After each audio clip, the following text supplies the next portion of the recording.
to join the administration for the Oblates, so he became our vocation director. And I was not even qualified to be principal. I had to do OJT and go back to school to get my certification. So there was absolutely no clawing. I was scared to death. I was like, oh my gosh. But before I do start, I would just like to welcome the other Oblates who are here. I'm not trying to take your thunder, Dan, sorry. But I know that there are some other Oblates. I know Mike McHugh is here. Where's Mike? Stand up, Mike.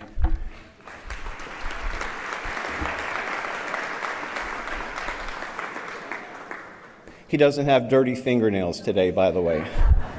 But Mike served at Ireton from 1990 to 2000 as the school chaplain. And then Mike and I both, in 2008, we went to Camden, New Jersey. And I was there from 2008 to 2016, but Mike is still there. He has done a great job in Camden with retreats, helping to establish a homeless shelter for men, which is very needed because so much of it is for women and children. And Mike has just been a shining light in a city that just needs that kind of help. So it's 16 years that you're there, Mike, right?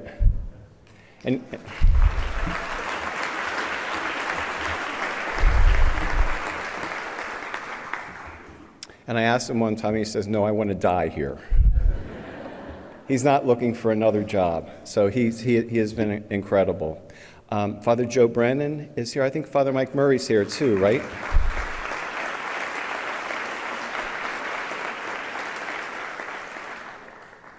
From St. John Newman, Joe is pastor of St. John Newman, and Mike Murray is the parochial vicar. Where is Mike? Oh, hey, Mike.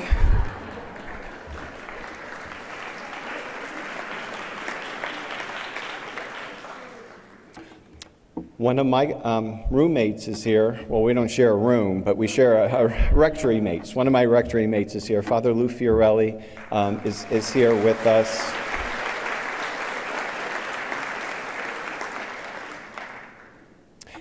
And Lou is retired, but he's very active at Old GC. He served as Superior General for our Oblate community internationally, and also as our provincial at one point. And he's going to probably kill me for this. But tomorrow is Father Lou's 82nd birthday.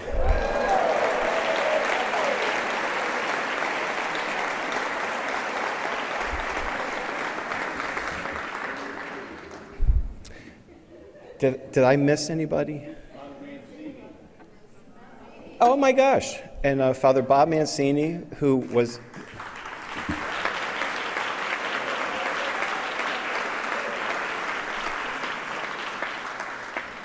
Bob served at Ireton from 1979 until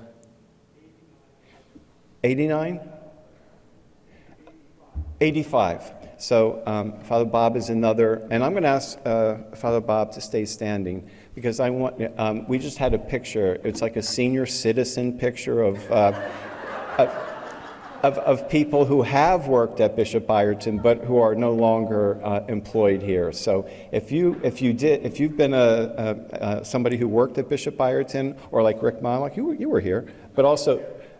And Rick was also a student. So anybody who's a senior citizen Ireton, please stand.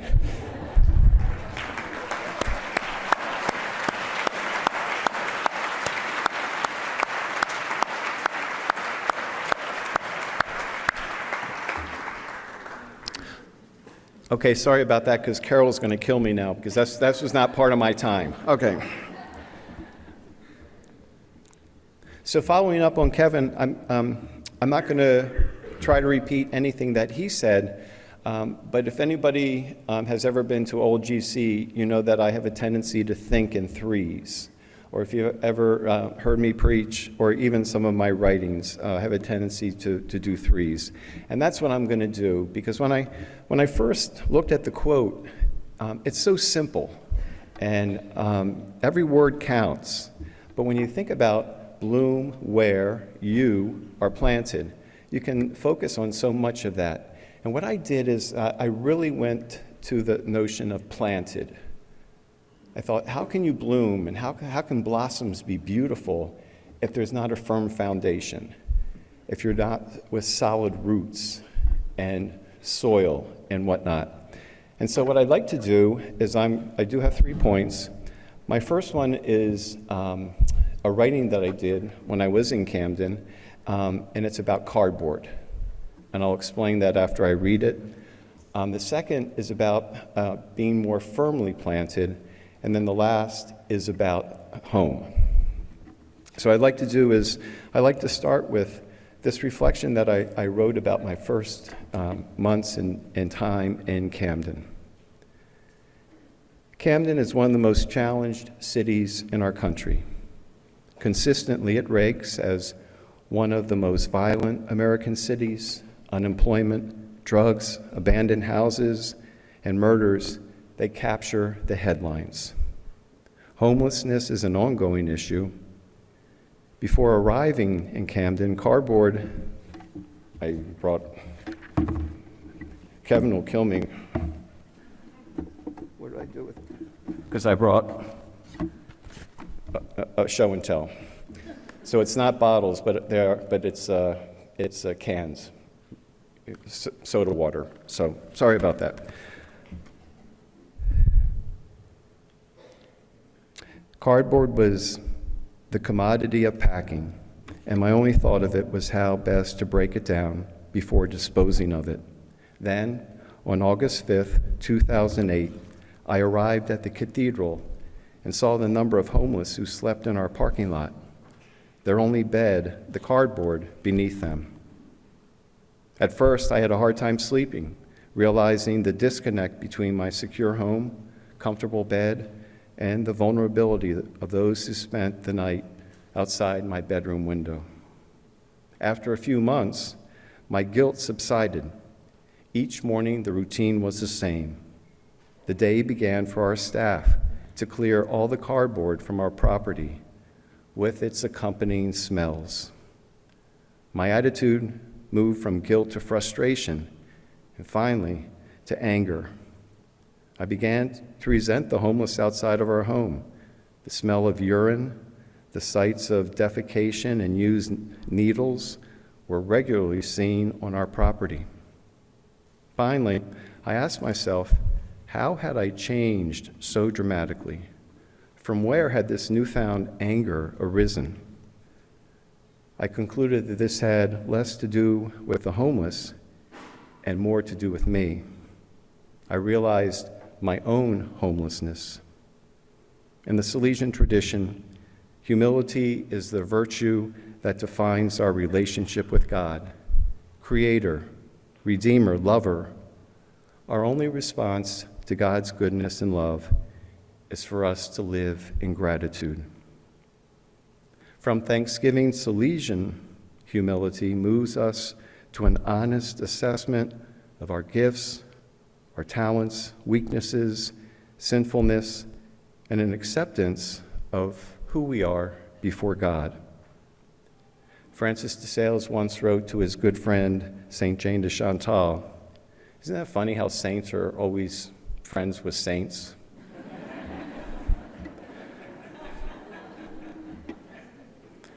Beautiful people marry beautiful people. The rich hang out with the rich. And then there's us. But St. Jane was experiencing great anxiety about her self-worth. And Francis wrote back to her and said, "Oh, Jane, if only you could see yourself as God sees you, simply through the eyes of love." True humility is gratitude to God and honest acceptance of ourselves as we are, who we are in God's eyes. For me, cardboard is now that image for any experience of not being at home with myself. My homelessness is when I'm uncomfortable about how I look, self-conscious about how I speak Spanish, reserved about speaking out on important issues, or any moments when my fears, my anxiety, my under or over inflated ego rule. God asks, as we know, simply that we be who we are and be that exceedingly well. But too often, we don't include the last part of that Francis wrote. Be who you are and be that thoroughly well, to the great glory of the master craftsman whose handiwork you are. Everything is to give great glory to God. So for the cardboard part, Francis tells us that there are certain things in life that just uproot us. And if we're uprooted, it's harder for us to blossom fully. The most serious, he tells us, would be sin, but he says the greatest evil outside of sin is anxiety. And anxiety, he says, is not a vice in and of itself. It is more a category. And he has two things that he includes with anxiety. He says anxiety is undue worry about the future. And by that, think about it for ourselves. How often do we have a sleepless night? Anybody ever had one of those? Any parents ever worry about your children when they go out at night? But when that worry takes over, Francis tells us that becomes a moment for us to call ourselves back to our center. Mark Twain says, I've been through some terrible things in my life, some of which actually happened.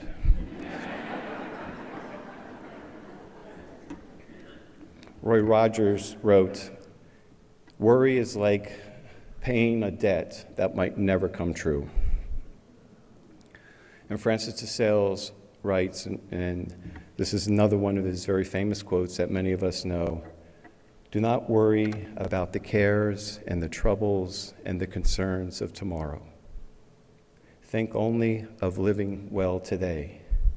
For when tomorrow arrives, with its cares and concerns and troubles, it will be called today, and then live it well.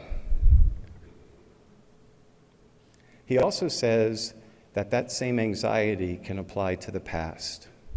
And I think we all know some people who may have a tendency to long for the past or live in the past.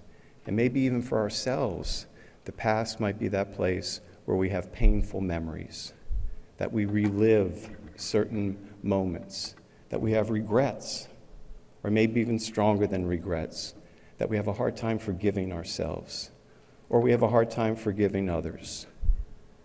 As Kevin mentioned, the importance of forgiveness, I was reminded at the break from Lisa Shannon of a quote that I often use, that forgiveness, it doesn't erase, it doesn't change the past, but it makes for a bigger future.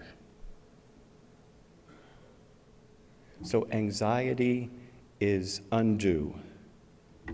One of the gifts that Ann Hillard, my mom, gave me was her gift of worry.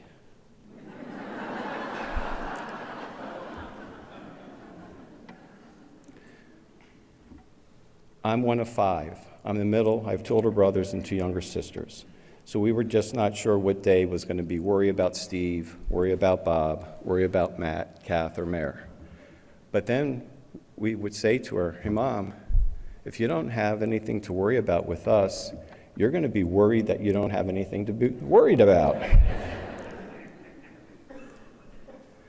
So it's not that we don't have fear. It's not that we don't have sadness. It's not that we don't have worry. It's how we deal with it. Can we laugh at it? Can we bracket it? But when it overcomes us, Francis says that that is one of the great problems in terms of the spiritual life. And I'll come back to that in the next section. Other areas that can uproot us, we live in the DMV. So, of course, there's no competition, right? If you're parents, you don't have to worry about your kids, what college they get into, or any of that, because they're not worried about that.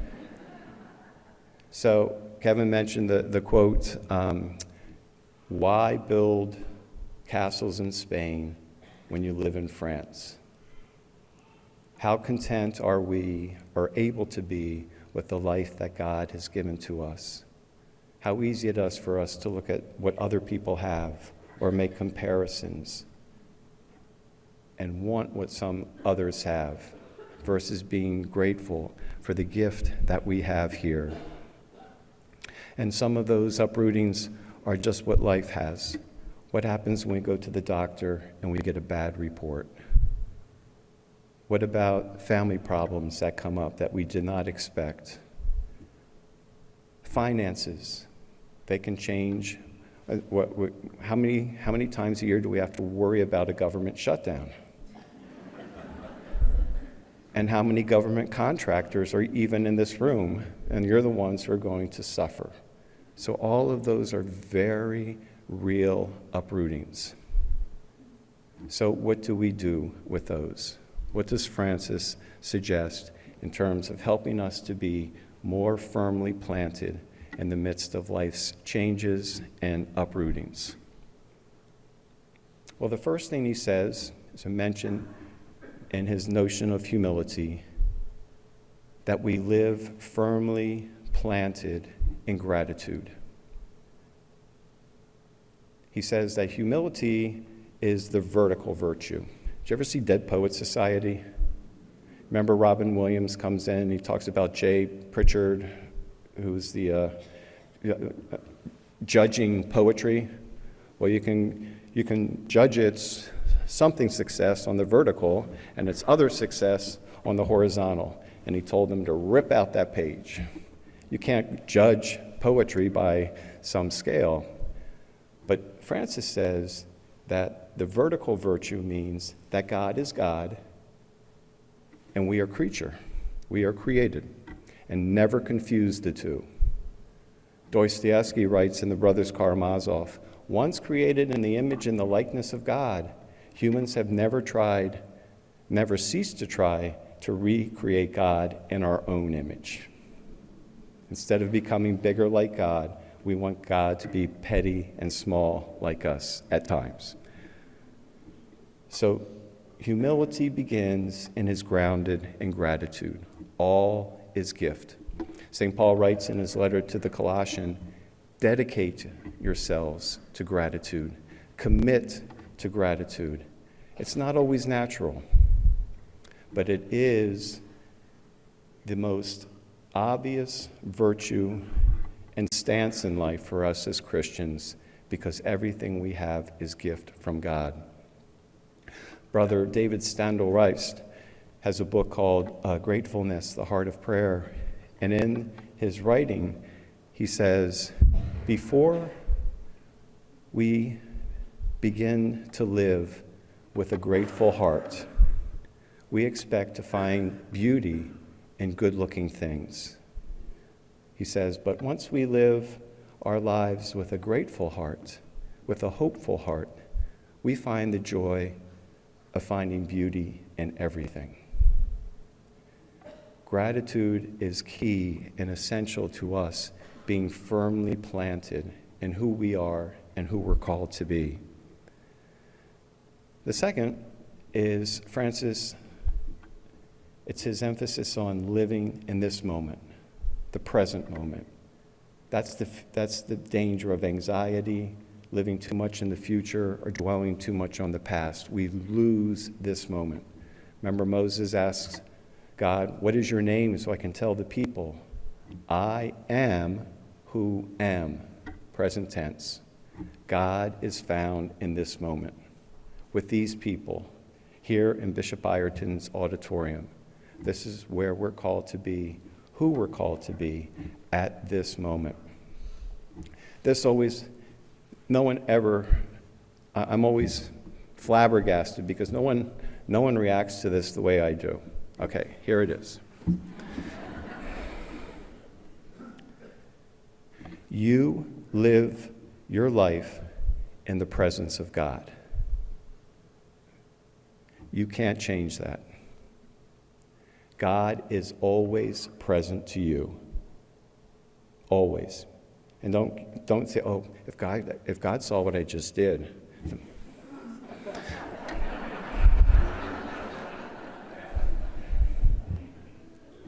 God is always present to us. Now, I'm going to get a lot of flack from my oblate brothers, but St. Thomas Aquinas, he once said, if God ever stopped thinking about us for even a millisecond, we would cease to exist. God is always present to us. Francis says the key for us is to live more and more in the presence of God.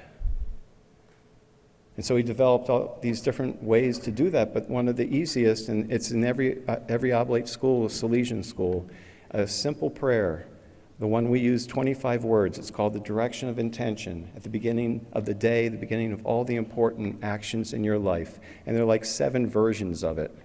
So I think the Ireton version is still, my God, give me your grace. I offer you all the good I will do in this action and all the difficulty found in it, trusting in your abundant love. Right?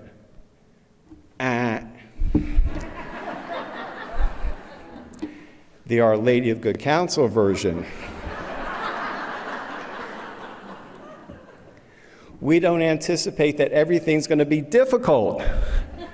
So we say, my God, we give you this time. Please give us the grace to conduct ourselves during it in a manner most pleasing to you. My God, I give you this traffic. My God, I give you my golf game. My God, I give you Dan. But I think you get the point that more and more we try to practice how we can live in God's presence. And then finally, and this is my favorite because I'm not so good at it, is that we make peace with imperfection.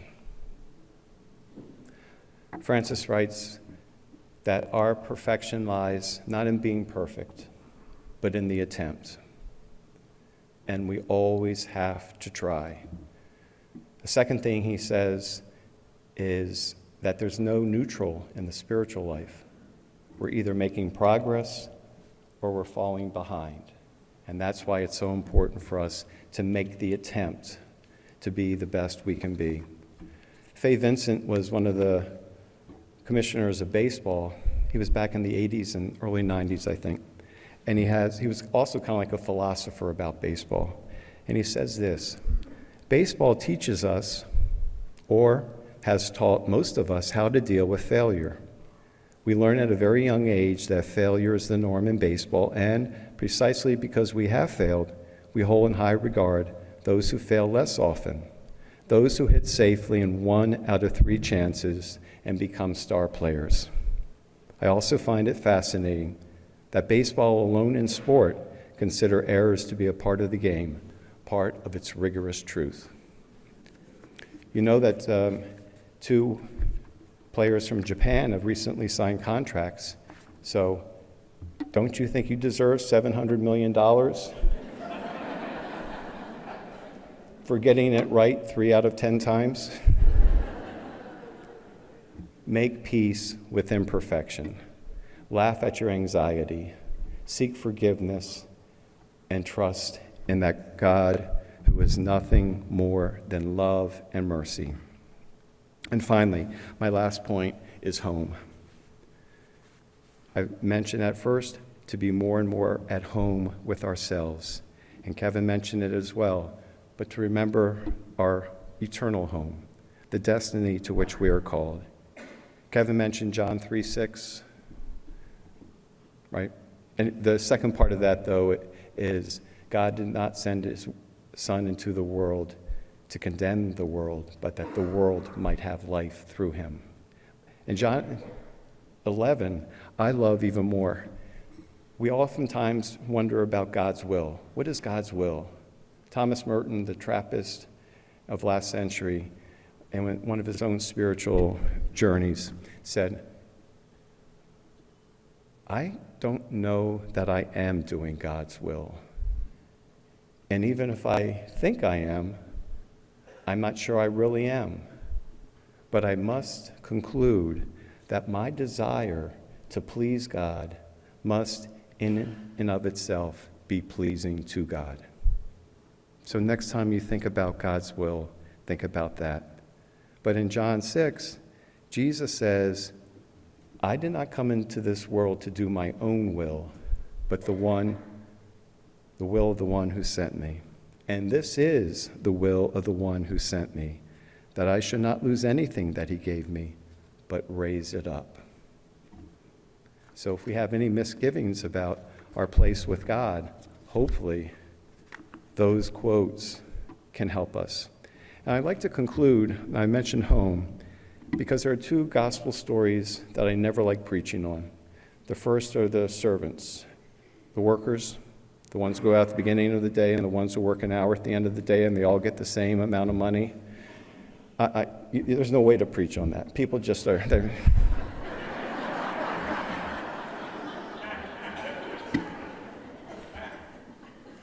And the other is the prodigal son.